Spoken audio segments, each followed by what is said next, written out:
समय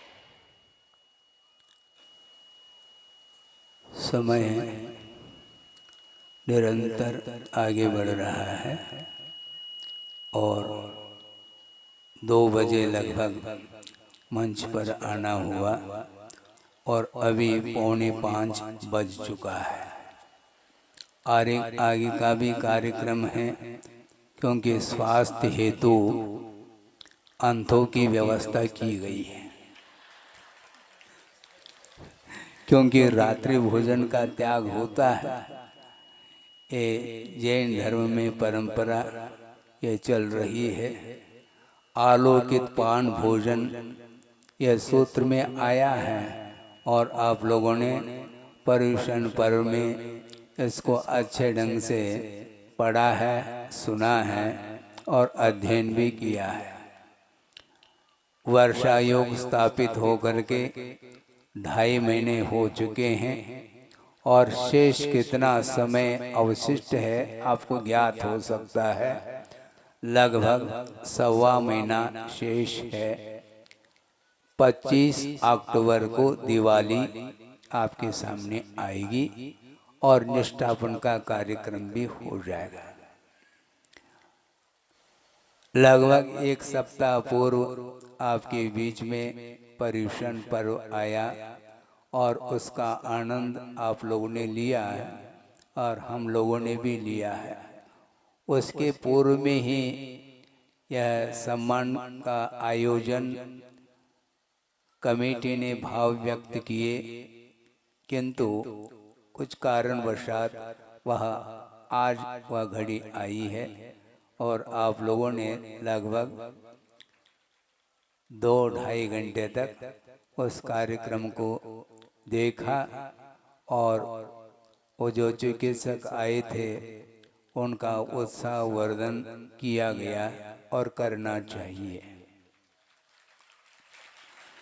क्योंकि मैं देख रहा हूँ कि उस व्यक्ति को भी हमने आप ही लोगों के मुख से सुना कि जो आम का पेड़ लगाता है उसको आम के फल दिखाई नहीं देते, किंतु ऐसी बात नहीं है।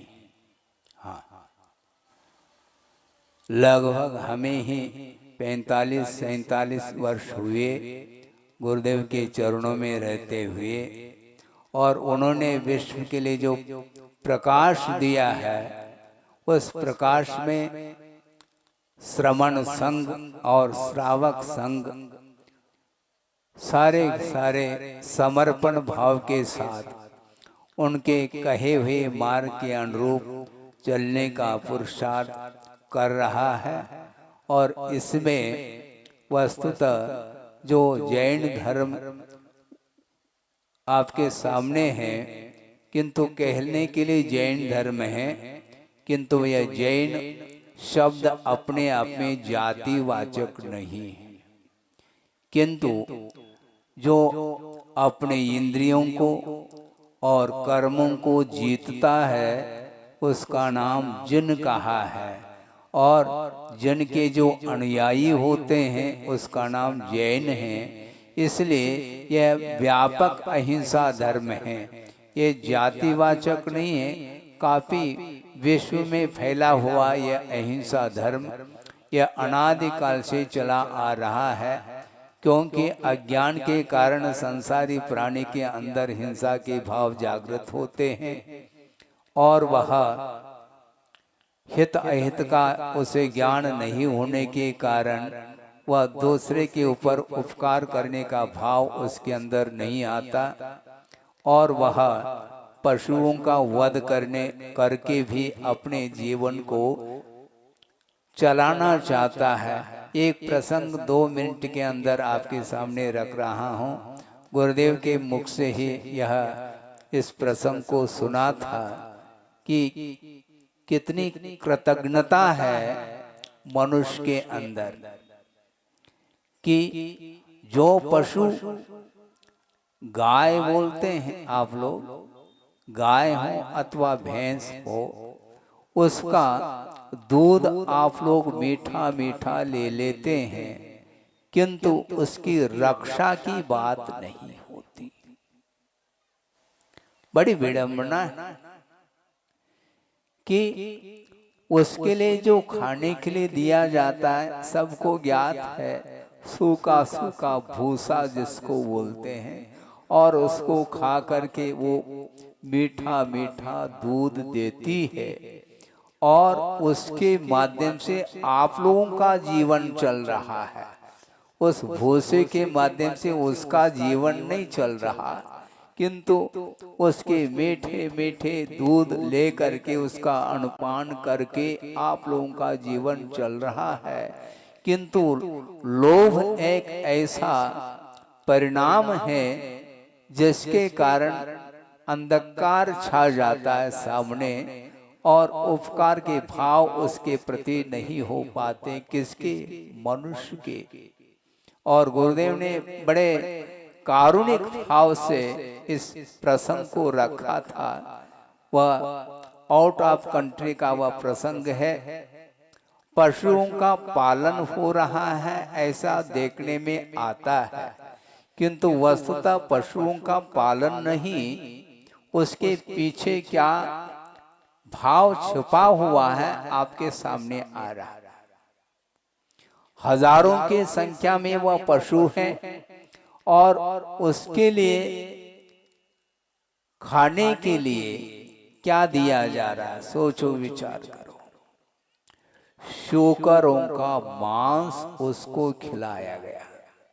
हाँ, क्यों खिलाया गया? इसके पीछे यह तथ्य है कि मांस खिलाएंगे तो अत्यधिक मात्रा में उससे दूध हमें मिलेगा, इस भाव को लेकर के खिलाया जा रहा है। सोचो, विचार करो। और उन शूकरों को भी पुष्ट बनाया गया है। गेहूं खिला करके उसको पुष्ट बनाया गया, सुनते हैं। और पुष्ट होने के उपरांत उसका मांस उन गाय और भैंसों को खिलाया गया। एकमात्र भीतर की जो लोभ वृत्ति है उसके लिए इस प्रकार का कार्य किया जा रहा है, और किया गया। हजारों की संख्या में, हो सकता 50,000 वह पशु हों, और वो सारे सारे इस मांस के भक्षण के फलस्वरूप पागल हो जाते हैं, और पागल होने के उपरांत उनके आंखें खुल जाती हैं। अभी तक अंधी थी उनकी आंखें, रोशनी थी नहीं, और वह मोह का अंधकार छाया हुआ था। फल स्वरूप उसने ये कृत्य किया, और लास्ट में उसको ये इस प्रकार करना पड़ा कि सारे सारे पशु जब पागल हो जाते हैं, घोषित हो जाते हैं पागल, तो उनको जिंदा ही मार करके गाड़ दिया गया, सुनते हैं। सोचो, विचार करो, कितनी क्रूरता होगी। केवल संसारी प्राणी मोह के वशभूत होकर के, लोभ के वशभूत होकर के वह क्या क्या करने के लिए उतर आता है, अजीब लगता है हमें। कहाँ तो भगवान का, महावीर भगवान का संदेश क्या है? जीवो और जीने दो। अब कौन जी रहा, किसको जलाया जा रहा है? सुन करके ऐसा लगता है क्या हो गया संसार को। और ये पशु के साथ इस प्रकार व्यवहार किया। मूक पशु, उसके लिए कोई प्रबंध नहीं। प्राकृतिक आपदा आ जाए, कोई रोग इत्यादि हो जाए, उसके लिए कोई भी ट्रीटमेंट नहीं, जो उचित जो इलाज होना चाहिए वो है ही नहीं। उसके लिए मान लो रोग हो जाते हैं, कीड़े पड़ जाते हैं, आदि आदि। वो मूक प्राणी है, वह अपनी वेदना को किसके सामने व्यक्त कर सकता है? वो नहीं कर सकता। मूक पशु है, किंतु मूक पशु होकर के भी आगम में ये लिखा हुआ मिलता है क्यों मनुष्य जीवन में यदि मान लो वह सात्विक वृत्ति के साथ धर्म की आराधना करते हुए अपने जीवन को उन्नत बनाता है, इसमें कोई विशेष आश्चर्य की बात नहीं है। किंतु पशु जीवन में वह उस पर्याय में भी वह धर्म का अनुपालन करने के लिए उसके अंदर ज्ञान जागृत हो सकता है और होता है, उस ओर संसारी प्राणी की दृष्टि नहीं जाती और चंद दिनों के लिए जो जीवन मिला है और उसको शांति के साथ वह जीना नहीं चाहता, किंतु दूसरे के जीवन को समाप्त करके अपने जीवन को वह जीना चाहता है। कितनी विपरीत वृत्ति वाला वह जीव होगा। सोचो, विचार करो, आप लोगों ने जो मनुष्य पर्याय पाया है उसमें निश्चित रूप से अतीत का जो कुछ भी पुण्य का अर्जन आपने किया है उसी के फलस्वरूप इस अहिंसा धर्म के विषय में कुछ अध्ययन करने के लिए, सुनने के लिए अथवा उसके प्रति आस्था जागृत करने के लिए आपके लिए अवसर मिला है। ये इस प्रसंग को सुन करके हमें ऐसा लगा कि कितनी निर्दयता होगी। अहिंसा परमो धर्म की जय बोलते हैं और इसके उपरांत भी उसका अनुकरण कुछ ऐसे जीव हैं वह अपने जीवन में कर नहीं पाते। और आप लोग अहिंसा का मर्म क्या है समझ रहे हैं।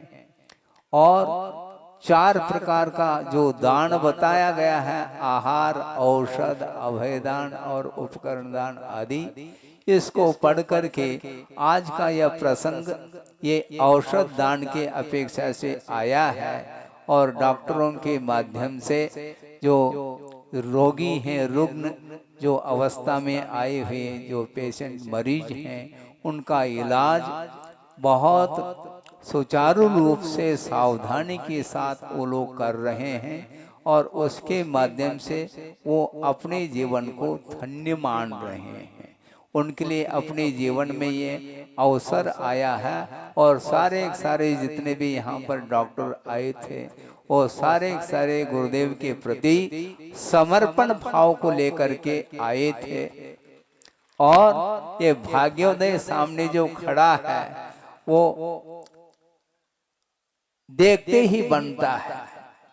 सन 98 में वहां पर संघ का चातुर्मास हुआ था आचार्य महाराज का, उस समय हम भी थे और उस समय वह प्रारंभिक दशा में वहां था, किंतु आज देखते ही वहां पर सेवा करने वालों की कमी नहीं। सारे डॉक्टर्स, चाहे वो जेंट्स हो चाहे लेडीज हो, सारे अपने कर्तव्य का पालन करने के लिए वह रात दिन तत्पर हैं। क्योंकि जो व्यक्ति कर्तव्यनिष्ठ होता है वही अपने गंतव्य को प्राप्त कर सकता है, साध्य को वह उपलब्ध कर सकता है। और गुरुदेव का भी बार बार यही कहना है, कभी भी अपने को कर्तव्य से विमुख नहीं होना चाहिए। जब तक इस शरीर में प्राण है तब तक परोपकार की भावना को लेकर के कर्तव्य में हमेशा निष्ठ होना चाहिए। और क्योंकि इस प्रकार कर्तव्य का हम पालन करते हैं तो निश्चित रूप से हम दूसरे का ही हित नहीं कर रहे हैं, किंतु स्वयं के हित के लिए भी यही एकमात्र कारण है, ऐसा उनका कहना है। हमेशा ड्यूटी देते रहना चाहिए। और 50-55 साल हो गए आचार्य महाराज को इस अहिंसा धर्म का जो प्रैक्टिकल रूप जो है आपके सामने दिया है। वह स्वयं अहिंसा धर्म का पालन करते हुए किस प्रकार अहिंसा धर्म का, दया का पालन किया जाता है, ये विश्व के सामने उन्होंने रखा है। और उसके माध्यम से सारे लोग आगे आए हैं और अपने जीवन को धन्य मान रहे हैं। अपने जीवन को कृतार्थ करने के लिए प्रभु का जो उपदेश है, उनकी जो देशना है, उनकी जो आदेश आज्ञा है, उस आज्ञा का पालन करते हुए निरंतर हम चलेंगे, आगे बढ़ेंगे, तो निश्चित रूप से श्रद्धान और पुष्ट हो जाता है। अहिंसा धर्म के प्रति जो आस्था है, जो निष्ठा है, और वह मजबूत होती चली जाती है, और उसके माध्यम से ही स्वयं का भी कल्याण होता है और परोपकार के माध्यम से दूसरे का भी कल्याण हो सकता है, होता है। इस प्रकार ये कार्य आप लोगों ने जो किए हैं, इसी प्रकार समय समय पर और भी आयोजन, धार्मिक आयोजन, परोपकार को लेकर के आप करते चले जाएं, जिसके माध्यम से हमारा जीवन उन्नत हो सकता है। हो इस पवित्र भावना के साथ। अहिंसा परमो धर्म की जय।